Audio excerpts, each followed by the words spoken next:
Talk 121, Handling and Cleaning of Drums. Handling and cleaning drums may seem simple, but many workers mistakenly think it requires no special knowledge. That's a dangerous assumption. In a factory or workshop, everything has its technique, and ignoring it means exposing yourself to unnecessary risk. Handling and moving drums. An empty drum can usually be moved by one person, but a full drum requires two. Even then, it must be done the right way, or someone could get hurt.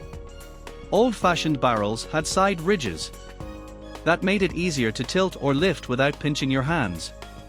Modern steel drums don't have those ridges, which makes handling them trickier. Supervisor, ask two workers to demonstrate the correct technique.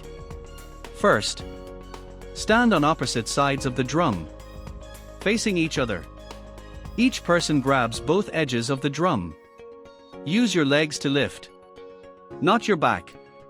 Lift one edge upward, while pushing the other edge downward. Now the drum rests on its bottom edge. Let go of the lower edge, and use both hands on top to carefully tilt it into a vertical position. Once the drum is upright, you can demonstrate how to move it across the floor.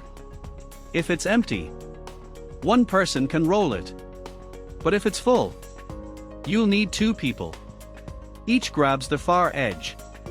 If there's a nearby wall or another drum, use it to brace with your free hand. If not, push the closer edge gently until the drum rocks. Then guide it down carefully. Now comes the easy part. Rolling the drum. Always roll it by hand. Never use your feet. Always roll it by the side. And never place your hands near the drum's edges while it's rolling. They could get caught between the drum and a wall or object. If you need to roll a drum down a ramp, let it slide on its own.